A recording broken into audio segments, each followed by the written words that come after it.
Hello बच्चों, तो क्या हालचाल, कैसे हैं आप लोग। चलिए चलते हैं एक नए वीडियो की तरफ। केमिकल रिएक्शन, केमिकल इक्वेशन और balancing method of chemical equation. Chemicals के बारे में जानेंगे केवल हम लोग इसमें। और क्लास 10th का ये चैप्टर फर्स्ट का दूसरा वीडियो है जो मैं आप लोगों को बताने जा रहा हूँ।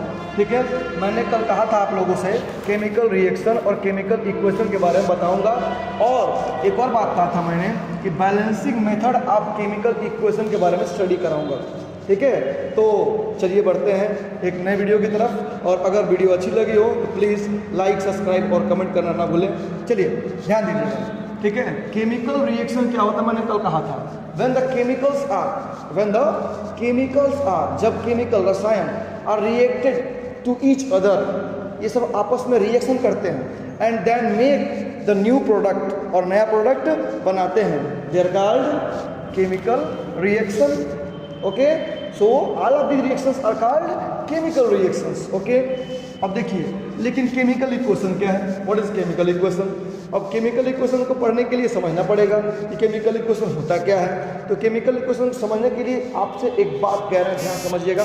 जब कभी केमिकल रिएक्शन को हम सिंबलाइज करके सिंबल्स के माध्यम से अगर रिप्रेजेंट करते हैं, when we are represents the chemical reaction as a view of symbols are called chemical equation।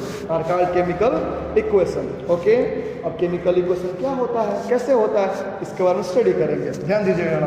पहले केमिकल रिएक्शन को इफेक्टिव करने वाले कौन कौन से फैक्टर्स हैं, मैंने ये भी कहा था उस वीडियो में बताने के लिए। तो ध्यान दीजिएगा, पहला आपका इसका केमिकल रिएक्शन को इफेक्टिव करने वाला फैक्टर क्या होता है, टेम्परेचर। क्या होता है, टेम्परेचर।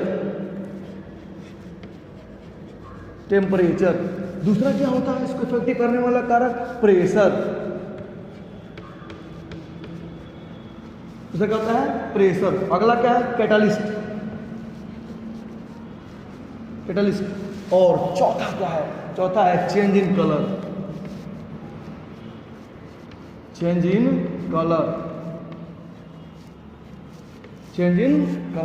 ये ना केमिकल रिएक्शन को इफेक्टिव करते हैं। जैसे मान लीजिए एज एग्जांपल हम लोगों को क्या क्या चीज़ें इफेक्टिव करती हैं। तो हम लोगों को जैसे मतलब खाना सही से नहीं खा पाते हैं, या फिर अगर कोई चीज़ ऐसे इफेक्टिव चीज़ें हैं, जैसे कोरोना वायरस सबसे बड़ा एग्जांपल है। और अभी वर्तमान में जो आप सभी लोग देख ही रहे होंगे कि कोरोना वायरस का नया न्यूज़ आ रहा है चाइना में हुए घटनाओं के आधार पर। ठीक है, तो हो सकता है मे बी कि लॉकडाउन्स के वगैरह सब इंफॉर्मेशन आ रहे हैं, देखा जाएगा आया क्या होता है, गवर्नमेंट के क्या इश्यूज़ हैं, क्या ऑर्डर आते हैं। ठीक है, और हम बता रहे हैं कि हमको क्या क्या चीज़ें अफेक्ट करती हैं। जैसे खाना पीना, रहना सहना अगर ठीक से नहीं करते हैं तो बीमार पड़ जाते हैं हम लोग। ठीक वैसे ही, ठीक है, केमिकल रिएक्शंस को कौन कौन चीज़ें इफेक्ट करती हैं। टेम्परेचर घट जाए या बढ़ जाए, तो केमिकल रिएक्शन का जो स्पीड है, जो होने का दर है, वो घटता है या बढ़ता है। प्रेशर घट जाए या बढ़ जाए तब भी यही बात होती है। और कैटलिस्ट, सिंपल सी बात है, मैंने कहा था आपको उत्प्रेरक। ठीक है, एक मंदक होता है और एक वर्धक होता है, मतलब एक स्लो करने वाला और एक फास्ट करने वाला होता है। फिर चेंज इन कलर भी चेंज होता है तभी भी इसको इफेक्ट पड़ता है। ठीक है, तो इफेक्टिव करने वाले 4 जो है फैक्टर्स हैं। इसके अलावा भी कई अलग फैक्टर्स हो सकते हैं जो इफेक्टिव कर सकते हैं। केस में देख सकते हैं, इसको हम लोग केस बेस्ड में पढ़ेंगे। लास्ट में जब चैप्टर को पढ़ाऊंगा तो उसमें बताऊंगा आप लोगों को कुछ केस बेस करके कि ये कौन कौन से केसेस हैं जिसमें केमिकल रिएक्शन जो है इफेक्टिव होते हैं। अगले वीडियो में या उसके अगले वीडियो में बताऊंगा मैं उसको। चलिए, मूल तरीके से हमको क्या पढ़ना है, chemical equation means chemical reactions are symbolised as a form of an equation. Chemical reaction symbolised as in the form of equation. मैंने कल एक एग्जांपल भी लिया था न्यूट्रलाइजेशन रिएक्शन का, H2SO4, ठीक है, और प्लस, और एक और एग्जांपल लिया था आपका MgOH का होल ट्वाइस। क्या किया था, MgOH का होल ट्वाइस। और इसको हम लोगों ने नया टाइप से एक प्रोडक्ट को क्रिएट किया था और इसको बोले थे हम लोग न्यूट्रलाइजेशन रिएक्शन। उदासीनीकरण की अभिक्रिया है ये। बोर नहीं हो रहे हैं आप लोग, ध्यान दीजिएगा कृपया, ठीक है, इधर कॉन्सेंट्रेट करिए, ठीक है, ध्यान दीजिएगा। H2SO4 और MgOH का होल ट्वाइस के बेसिस पे। चलिए तो इसको और इसको आपस में ले लेंगे तो क्या बनेगा, MgSO4 बनेगा, मीन्स मैग्नीशियम सल्फेट बनेगा।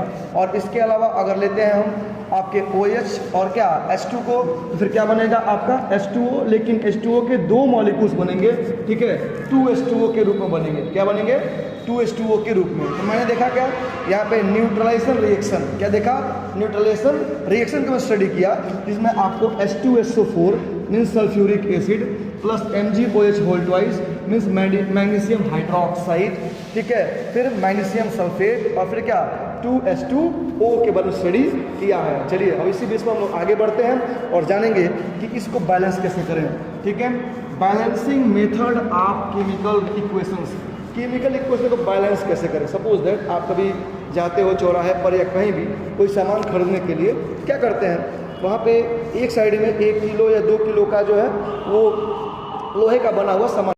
चलिए हम अभी बता रहे थे आप लोगों को कि अगर बैलेंस करने की बात आती है दोनों चीज़ों को, तो बैलेंस करने का मतलब क्या है कि इन दोनों को कैसे बैलेंस किया जाए। ये आपका जो है इस साइड वाला वो क्या है, नाम बताइए इसका, इसका है रिएक्टेंट्स, रिएक्टेंट्स, और इसका नाम क्या है, प्रोडक्ट। क्या नाम है इसका, प्रोडक्ट। क्या नाम है इसका, प्रोडक्ट, रिएक्टेंट और प्रोडक्ट। तो बैलेंस करने का बस एक ही मेथड होता है, बस एक ही तरीका होता है। क्या होता है कि अगर रिएक्टेंट्स में नंबर्स ऑफ एटम जितने भी हैं, numbers of atom of each element is equal two numbers of atom is present in the product of each element, जब बराबर हो जाएगा, ठीक है, numbers of atom of each element, ठीक है, जब दोनों आपस में क्या हो जाएंगे, बराबर हो जाएंगे, तब ये इक्वेशन क्या कहलाएगा, बैलेंस्ड इक्वेशन कहलाएगा, ठीक है। तो इसको बैलेंस करने के लिए जो है दो तरीके हैं, पहला है सेल्फ हेल्प मेथड और दूसरा क्या है, observation based method. Self help method और क्या, observation based method. Self help मतलब क्या है, वैसे ही अपने आप से दिमाग लगा करके बस दिखा देना कि हाँ इतना हो सकता है मे बी, ठीक है, लेकिन ऑब्जर्वेशन उसको समझ करके, उसको सोच करके बताना होता है, ठीक है। तो पहले हम सीखेंगे क्या, सेल्फ हेल्प मेथड। एक एग्जांपल देते हैं आपको हम, ठीक है, ध्यान दीजिएगा इस पर। ऐसे मैंने एक एग्जांपल दिया है, CaO plus H2O change into CaOH का होल ट्वाइस प्लस क्या होल ट्वाइस, बस हो गया, ठीक है। CaO plus H2O change into CaOH का होल ट्वाइस। ये क्या है बेटा, कैल्शियम ऑक्साइड, ठीक है, इसको बोलते हैं लाइम मीन्स चूना, ठीक है। ये है आपका वाटर, क्या है, वाटर, और ये क्या है आपका calcium hydroxide means lime water, चूने का पानी, लाइम वाटर। और इसको सही में अगर असलियत में जो रिएक्शन होता है वो अगर लिखा जाए तो इसमें से एनर्जी जो है वो रिलीज होती है। एनर्जी क्या होती है, रिलीज होती है, हीट भी देता है और एनर्जी भी क्या होती है, रिलीज होती है। एट लास्ट में जब चूने को पानी में डाला जाता है तो कुछ एनर्जी भी निकलती है और क्या बनता है, कैल्शियम हाइड्रा ऑक्साइड ही बनता है, जिसे लाइम वाटर बोलते हैं। चलिए एक बार ध्यान दीजिएगा, इधर कैल्शियम की संख्या कितनी है, Ca बराबर 1 एटम, Ca का केवल 1 एटम है। ऑक्सीजन कितना है, 1 और 1 कितना है, 2 एटम है। और हाइड्रोजन कितना है, 2 एटम है। यहाँ आते हैं, यहाँ कितना एटम है, कैल्शियम बराबर कितना है बेटा, 1 एटम, और ऑक्सीजन का 2 × 1, ये 1 है, 2 कितना हो जाएगा, 2 एटम, और हाइड्रोजन का भी 2 एटम। तो ये एक बैलेंस्ड इक्वेशन है। क्या है, इक्वेशन क्या है, ये एक बैलेंस्ड इक्वेशन है, ठीक है। और वही कभी कभी इसको 2 कर दिया, फिर कैसे क्या करेंगे, कैसे बैलेंस करेंगे सबको, यहाँ मान लीजिए वो 2 करके दे देगा आए करके। अब यहाँ पे कैल्शियम की संख्या 2 हो जाएगी और ऑक्सीजन भी 2 और 1 कितना हो जाएगा, 3 हो जाएगा। फिर बैलेंस कैसे करेंगे, तो जब सब पूरा बैलेंस है तो उसी बेस पे हम लोग अगर देखते हैं सेल्फ हेल्प मेथड में कि अगर यहाँ 2 है और पूरा अगर इसको हटा दिया जाए तो सब क्या है, बैलेंस है इस बेस पे। तो क्या करेंगे, इसको ये 2 को यहाँ भी 2 से मल्टीप्लाई और यहाँ भी 2 से मल्टीप्लाई कर देंगे तो क्या बनेगा, आपका फिर से एक बन जाएगा एक ऐसा इक्वेशन जो क्या है, बैलेंस्ड है। क्या है, बैलेंस्ड है। तो इस प्रकार से बताया गया कि कैसे हम सेल्फ हेल्प मेथड से हम किसी केमिकल इक्वेशन को बैलेंस कर सकते हैं। अब बचा क्या ऑब्जर्वेशन मेथड।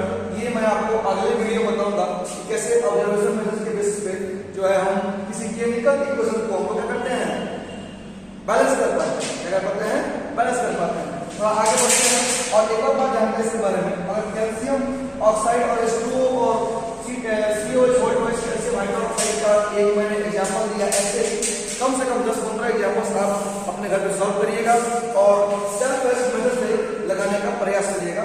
अगर सॉल्व हो जाए तो ठीक, ना हो जाए तो कमेंट बॉक्स में कमेंट कर दीजिएगा, मैं सॉल्व करने का प्रयास करता हूँ संवाद में। ठीक है, अगली वीडियो में पढ़ेंगे हम लोग क्या ऑब्जर्वेशन मेथड। ठीक है, अगर वीडियो अच्छी लगी हो तो प्लीज लाइक, सब्सक्राइब और कमेंट करना ना भूलें। धन्यवाद।